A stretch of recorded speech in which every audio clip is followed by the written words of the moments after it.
غزنی سے آنے والے درویش نے اہل لاہور کی معاشرت کا جائزہ لیا۔ مرکز کی کمزوری نے ان علاقے کے مسلمانوں کو خوف و ہراس میں مبتلا کر دیا تھا۔ ہر شخص اپنی ذات میں گم تھا اور اسے تبلیغ سے کوئی دلچسپی نہیں تھی۔ رشد و ہدایت کا جو کام سلطان محمود غزنوی کے دور میں شروع ہوا تھا اس پر جمود کی کفیت طاری تھی۔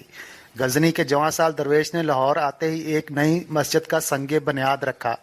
مقامی باشندوں نے خدا کا نیا گھر تعمیر ہوتے دیکھا تو ایک دن درویش کی خدمت میں حاضر ہوئے اور کہنے لگے، یہاں پہلے ہی کئی مسجدیں موجود ہیں، پھر نئی عبادت گاہ کی کیا ضرورت ہے؟ ضرورت ہے، درویش نے پرزور لہجے میں کہا۔ وہ عمرہ کی بنائی ہوئی مسجدیں ہیں اور اس مسجد کو اللہ کا ایک مزدور بندہ تعمیر کر رہا ہے۔ مقامی باشندوں نے بڑی حیرت سے درویش کا جواب سنا، مگر وہ اس بات کی گہرائی کو نہ سمجھ سکے۔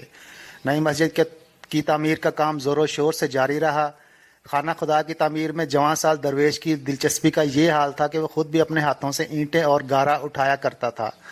لاہور کے عمرا کو حیرت تھی کہ اب تک درویش نے مسجد کے سلسلے میں ان سے کسی قسم کے تعاون کی درخواست نہیں کی ہے، پھر یہ اخراجات کس طرح پورے ہوتے ہیں؟ درویش ذاتی طور پر کوئی مالدار شخص ہے یا پھر کچھ خفیہ ہاتھ اس کی مدد کر رہے ہیں؟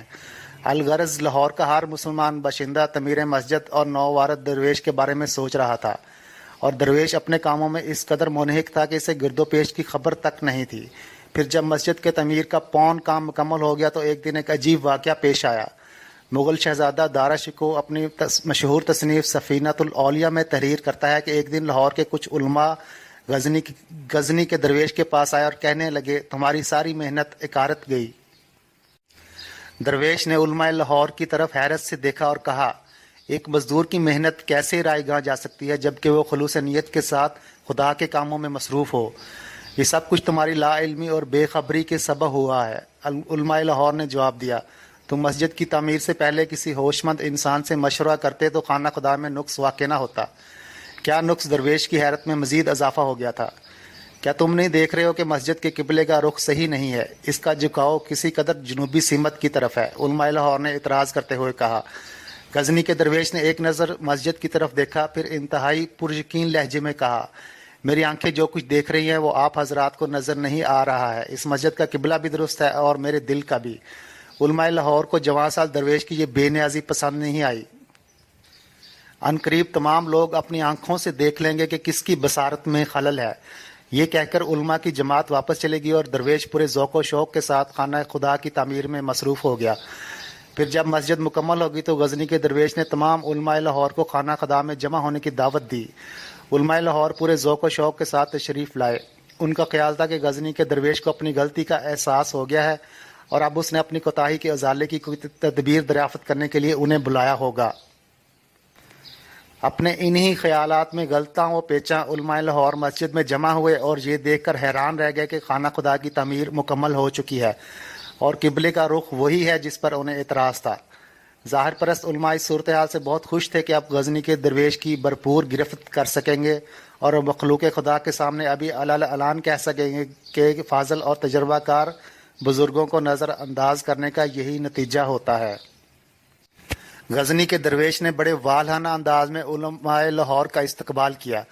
تھوڑی دیر بعد مؤذن نے پورے زور و شور کے ساتھ اذان کہی۔ علماء لاہور سرگوشیوں میں ایک دوسرے سے پوچھ رہے تھے کہ آخر اس اجتماع کا مقصد کیا ہے۔ ابھی سرگوشیوں کا یہ سلسلہ جاری تھا کہ غزنی کا درویش اگلی صف سے اٹھا اور امامت کے مسلح پر پہنچ کر حاضرین مجلس سے مخاطب ہوا، آئیے حضرات نماز ادا کریں۔ پھر نماز ادا کی گئی۔ عام لوگوں کو درویش کی امامت میں خاص کیف حاصل ہوا۔ خود علماء لاہور نے بھی محسوس کیا کہ یہ نماز کیفیت کے اعتبار سے دوسری نمازوں سے کچھ مختلف تھی۔ نماز تمام ہوئی تو درویش نے رقت آمیز لہجے میں دعا کی، اے خالق ارض و سما، اپنے عاجز بندوں کی اس حقیر سی خدمت کو قبول فرما۔ دعا کے بعد غزنی کا درویش علماء لاہور سے مخاطب ہوا۔ آپ حضرات کو اس مسجد کے قبلے کے رخ پر اعتراض تھا۔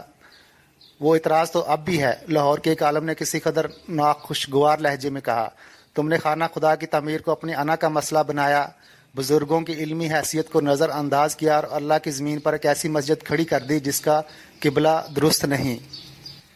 میں نہیں جانتا کہ انا کیا ہے۔ غزنی کے درویش نے اپنے روایتی صبر و تحمل کا مظاہرہ کیا۔ میں کسی بزرگ کی علمی حیثیت پر معترض نہیں تھا، میں شب و روز اپنے کام میں مصروف رہا، جس کی عبادت کرتا ہوں اسی سے استعانت کی بھیک مانگتا رہا۔ اب یہ کام تکمیل کو پہنچ گیا ہے تو آپ حضرات کو اس لیے زحمت دی کہ اپنی آنکھوں سے قدرت خداوندی کا مظاہرہ دیکھ لیں۔ یہ کہہ کر غزنی کے درویش نے مسجد کے میناروں کی طرف اشارہ کیا۔ اب ملاحظہ کیجئے کہ قبلہ کس طرف ہے۔ بات علماء لاہور کی سمجھ میں نہیں آئی تھی، پھر بھی ان حضرات نے اس طرف دیکھا جدھر غزنی کے درویش نے اشارہ کیا تھا۔ چشم حیرت پر عجیب منظر نمودار ہوا۔ لاہور کے مذہبی دانشوروں نے آنکھوں سے قبلے کا مشاہدہ کیا۔ اب بتائیے کہ اس مسجد کی تعمیر میں کیا نقص ہے؟ غزنی کے درویش نے حیرت میں ڈوبے ہوئے علماء سے سوال کیا۔ جب حقیقی قبلہ ہماری آنکھوں کے سامنے روشن ہے تو پھر شک کی گنجائش کہاں باقی رہتی ہے؟